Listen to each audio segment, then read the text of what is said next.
lipasa pancreática hidroliza los triglicéridos de la dieta formando ácidos grasos libres y monoacilglicéridos que serán absorbidos por el intestino. El enterocito resintetiza los triglicéridos y junto con el colesterol y fosfolípidos se forma el kilomicrón. De igual forma, la ApoB48 también se sintetiza en el intestino delgado y estos pasan al capilar linfático para posterior a ello pasar al torrente sanguíneo. Una vez en el torrente sanguíneo, el HDL transfiere la ApoC y ApoE al kilomicrón.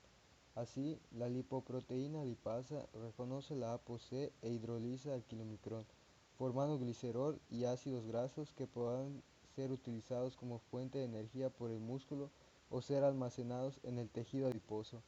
La ApoC regresa al HDL y el remanente de kilomicrón en sangre es captado por el hepatocito, el cual tiene un receptor para reconocer la ApoE pero no la ApoB48. La ApoB100 y la VLDL se sintetizan en el hígado y los ácidos grasos de sus triglicéridos provienen principalmente de glucosa o a partir del acetato resultante de la oxidación de etanol. En la circulación esta partícula adquiere la ApoE y ApoC de la HDL y reciben ésteres de colesterol del HDL por la proteína transferidora de ésteres de colesterol. La acción de la lipoproteína lipasa sobre la VLDL hace que los ácidos grasos puedan ser utilizados como fuente o reserva energética, dejando así un remanente llamado IDL. Y a medida que los triglicéridos adicionales son sometidos a lipólisis, se forma LDL. Así, la ApoC regresa al HDL. Las LDL pueden ser captadas por el hígado, tejidos extrahepáticos o células periféricas, así como macrófagos debido a sus receptores. Las LDL son endocitadas por la membrana plasmática gracias a que los receptores reconocen la ApoE y ApoB100 en una cavidad cubierta por clatrina. En el interior de las células se convierten en endosomas y se unen a lisosomas para posterior al receptor de LDL regresar a la membrana. Dentro del lisosoma, los ésteres de colesterol son hidrolizados y producen colesterol libre. Este se difunde al citosol e inhibe a la hidroximetilglutaryl-CoA reductasa, al mismo tiempo que la ACAT del retículo endoplasmático es activada por colesterol que promueve la formación de ésteres de colesterol. Finalmente, la acumulación intracelular de colesterol inhibe la reposición de receptores LDL a la superficie celular. La HDL se origina en hígado e intestino en forma de ApoA1 naciente. La PrEP-HDL se transforma en una partícula esférica por acción de la enzima lecitincolesterol aciltransferasa, en una reacción donde transforma el colesterol libre en colesterol esterificado. La partícula esférica se considera una HDL madura, capaz de captar colesterol de células extrahepáticas. Además, la HDL madura intercambia colesterol esterificado por triglicéridos, con las lipoproteínas VLDL, LDL y kilomicrones, intercambio mediado por la CETP. La HDL madura recibe también fosfolípidos de la VLDL por medio de la proteína transferidora de fosfolípidos. Finalmente, la partícula de HDL llega al hígado y descarga su contenido de colesterol esterificado que también puede reaccionar con la lipasa hepática y sufrir hidrólisis de triglicéridos. Esto es seguido por el desprendimiento de la HDL y su retorno al torrente sanguíneo para iniciar un nuevo ciclo. El resultado final es la descarga de colesterol esterificado en el hígado para su posterior eliminación por sistema biliar o heces. El corazón, para mantener su función contráctil, requiere un suministro continuo y abundante de energía. Para obtenerla, utiliza ácidos grasos preferentemente, y a diferencia de otras células, la oxidación de glucosa hasta piruvato para su uso en el ciclo de Krebs es muy mínima. La oxidación de los ácidos grasos es la mayor fuente de acetilcoenzima A en la mitocondria. Los ácidos grasos son aportados por la sangre, donde se encuentran libres viajando, unidos a la albúmina, o como triacilgliceroles formando parte de los kilomicrones o de las lipoproteínas VLDL, que para ser captados necesitan ser hidrolizados por la lipoproteína lipasa localizada en el endotelio vascular. Una vez dentro de la célula, para que estos sean catabolizados, primero deben ser activados. Esto se logra al combinar su grupo carboxilo con coenzima A, formando así acil-CoA. La enzima que cataliza la activación de los ácidos grasos es la acil-CoA sintetasa y se encuentra en la cara citosólica de la membrana mitocondrial externa. Debido a la impermeabilidad de la membrana interna de las mitocondrias a los derivados acil-CoA, estos necesitarán de la lanzadera de carnitina para internarse en la mitocondria, donde entrarán a la beta-oxidación y quedará como producto acetil-CoA. El acetil-CoA entra al ciclo de Krebs, donde es oxidada y utilizada para producir las coenzimas reducidas NADH+H y FADH2, que se utilizan como cofactores enzimáticos para la cadena de transporte de electrones, donde se saca de la mitocondria protones y se realiza la fosforilación oxidativa.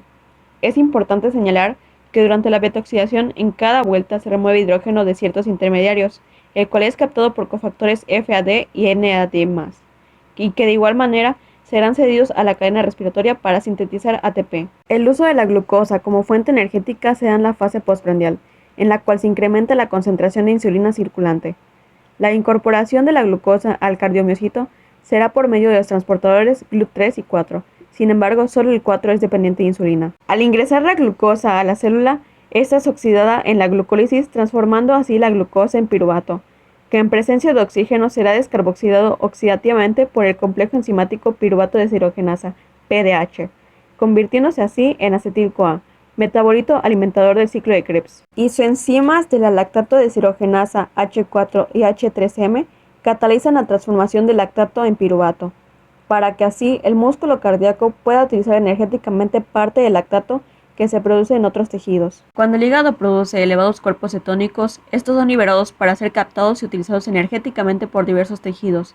El tejido cardíaco es capaz de utilizar cuerpos cetónicos para producir energía, es decir, transformándolos nuevamente en acetil-CoA, con la cual alimentan su propio ciclo de Krebs y propician la síntesis de ATP. La aterosclerosis coronaria se caracteriza por la acumulación de material lipídico y elementos celulares, sobre todo macrófagos y células musculares, lisas de la capa íntima de la materia. Las LDL se acumulan donde sufren procesos de agregación o oxidación por interacción con proteoglucanos.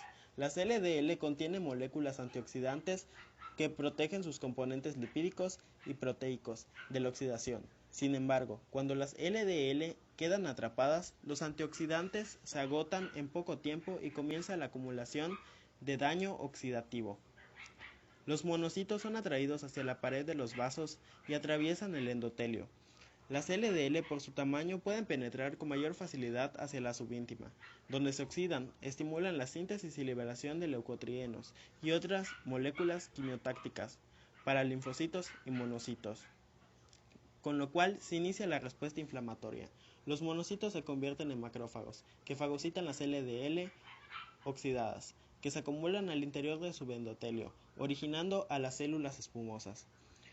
Los monocitos secretan grandes cantidades de citocinas, que son sustancias quimiolácticas, y factores de crecimiento estimulantes de colonias de macrófagos, además de sustancias promotoras de la migración y proliferación del músculo liso, formándose la estría grasa. Estría grasa, la cual está compuesta por un núcleo de células espumosas, monocitos, linfocitos, en donde empieza a multiplicarse las células del músculo liso.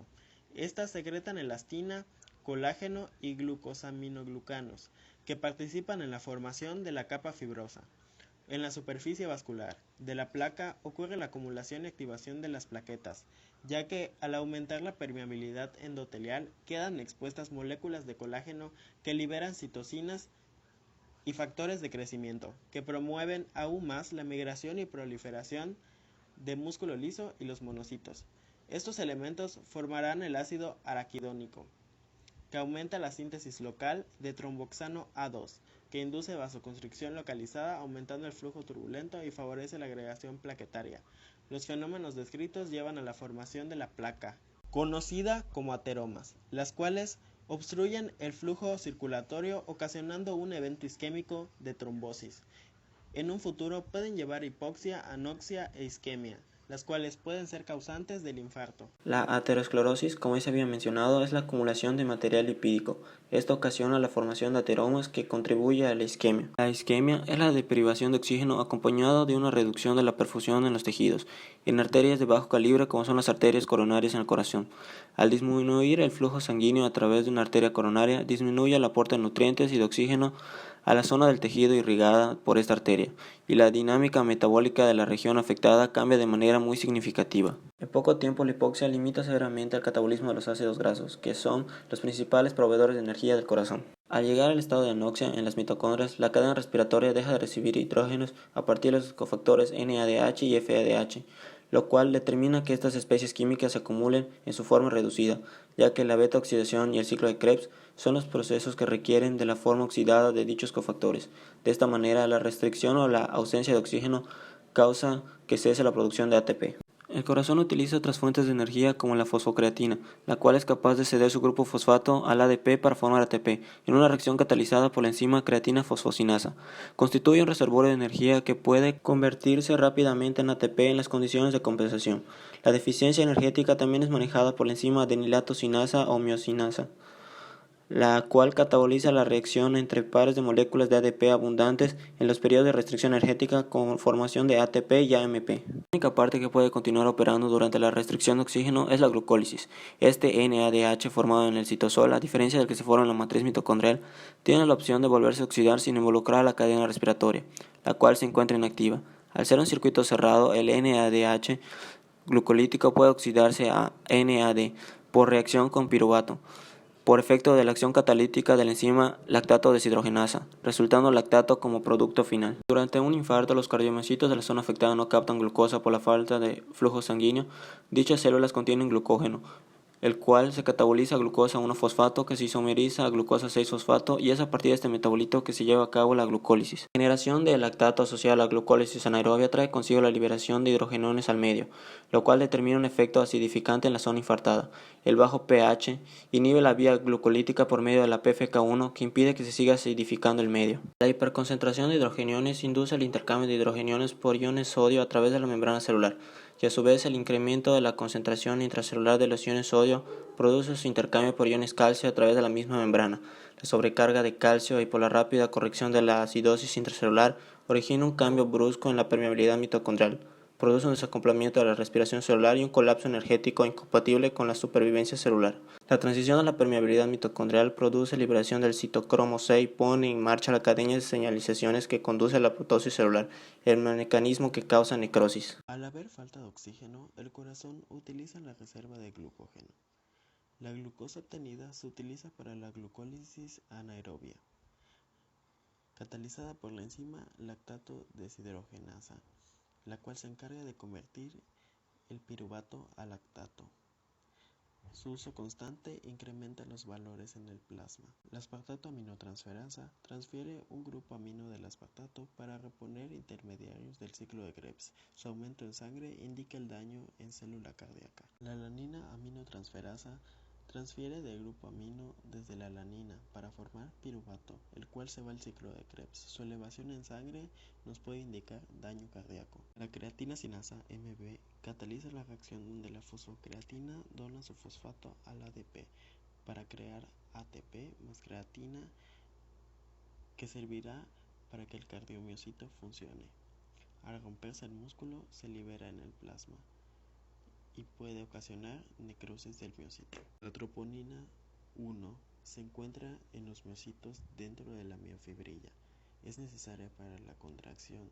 Cuando se incrementa en sangre puede indicar daño de estructura. La mioglobina es una proteína que almacena oxígeno. Es necesaria para la contracción muscular y relajación. Al haber daño o muerte celular, esta se libera al torrente sanguíneo.